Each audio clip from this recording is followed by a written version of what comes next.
Virgil, thank you so much for speaking to us. I've come all the way from Malaysia. We all know that Anfield is going to be very emotional on Sunday. Personally, for you, how emotional are you going to get? Well, after the game, I probably will be emotional. That's something for sure.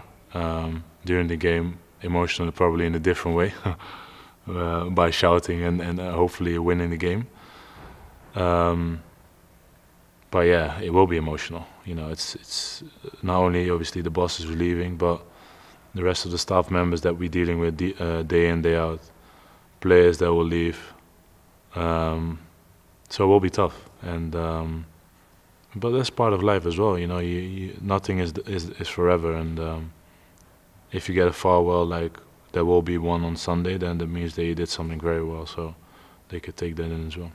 As captain, have you spoken to your fellow teammates? Is there any special send-off that you guys have planned that you can share with us? No, yesterday we had something planned as players for the staff and for the people, everyone here at AXA to be with us, and we had some presents for the guys who are leaving, and we wanted to make it a little bit more personal. That's what we did yesterday.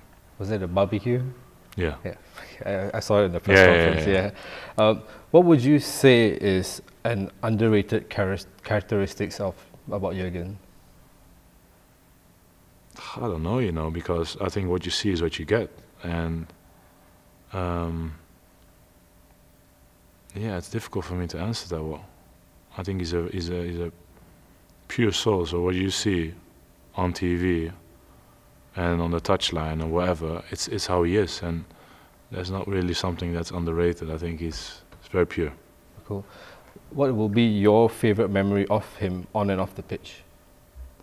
Well, first and foremost, my first memory is going to be me meeting him for the first time and having that conversation about what he sees for me at the Liverpool Football Club, and that's something I'll forever hold close to my heart and be grateful for, and it's special. And obviously on the pitch, I think the game against Barcelona and us standing there after the game, singing as a team, "You Never Walk Alone," but obviously I stood next to him, was special, and yeah, forever. I'll never forget that. Could you share with us that first time that you met him? Yeah. The conversations that you had with him. Yeah. Because at that point of time you were probably linked with a few clubs, but what did the manager say to you that makes you go like, I'm going to go to Liverpool? Oh, it's not only something that he said; it's the feeling that you're getting. It's the whole combination of what the club would bring to the table, the fans, the culture, the potential, and obviously then the conversation with the manager as well. He wanted me only. He felt and he knew that I was going to be a very important a piece to the puzzle to hopefully get trophies, and there's obviously no guarantees, but I fully believed him, and I fully believed in myself in order to do that as well, and you know, it's been very successful. Is there a specific, there's one more game to go, do you have a favorite team talk that he gave that you can share? A team, sorry? Team talk. Oh, team talk? Yeah. Well, I'm coming back to the Barcelona game probably, yeah. Because it was just the whole evening that was very special, you know, arriving at the stadium with the fans outside, and then a team talk that we had, that he said that if there's someone who can do it, then we are the one, and so yeah, you know, there has been so many, but I would say that night. Obviously there was a lot of talk about the quadruple. Winning the League Cup, do you still consider it a successful season? I think the talk about the quadruple came from the media. Obviously we were in all competitions, but we never, I think, I didn't at least mention the fact that I want to win a quadruple, because I know how difficult that is. Yeah, I don't think anyone did that, if I'm correct. Obviously winning a treble is already very difficult, but so, you know, obviously when you play games, when you win games, when you're still in all competitions, then the pressure will pile up, and from the outside world, and eventually I think our inexperience cost us, the lack of consistency cost us the confidence, that we're up and down, didn't help. And there's so many things that we can take from this season, and hopefully next season we'll be better in order to get the job done. And what I said, there's no guarantees in anything in life in the future, but we should definitely take a lot of things from this season in order to be better next year. And yeah, if the season is a failure, I don't know. Maybe at times I felt like that as well, because there was obviously opportunities to win the FA Cup or do better in Europa League quarterfinal, and but things happen for a reason, and unfortunately we weren't good enough in the decisive part.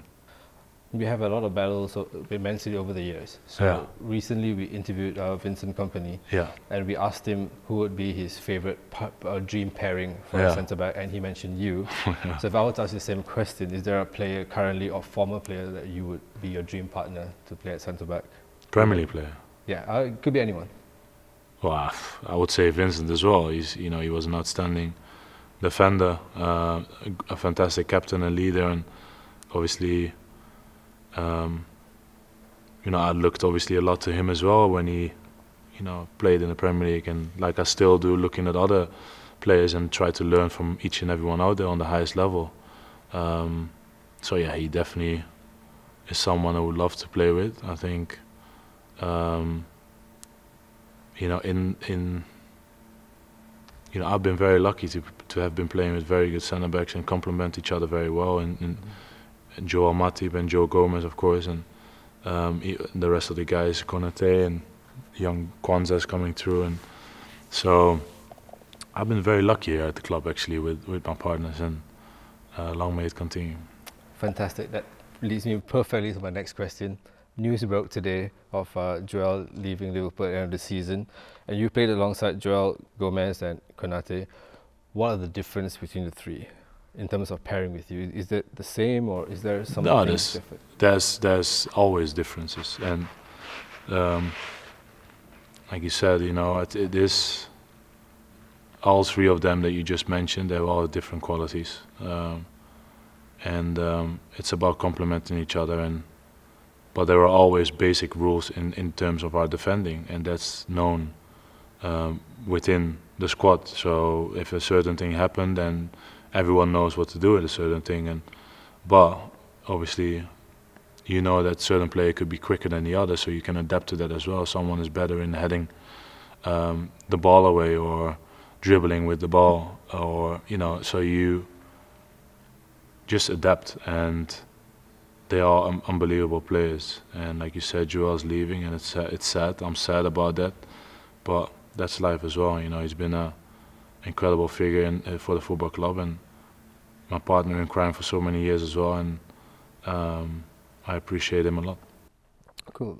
Thiago as well is leaving. Is there a sense of frustrations that we know how good he is, but we couldn't get to see the best out of him because of the amount of injuries he had?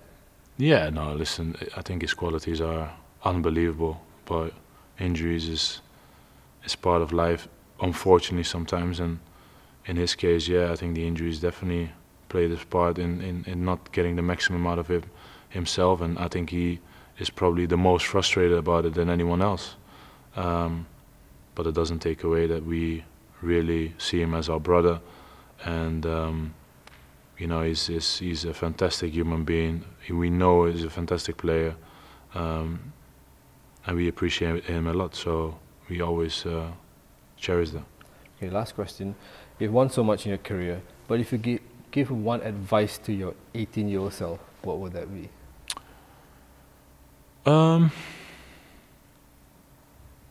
There's always more to win. I think that. Okay.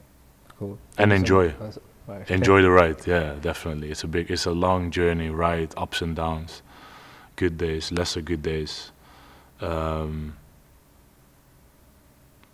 enjoy it. Before you know it, it's gonna be over.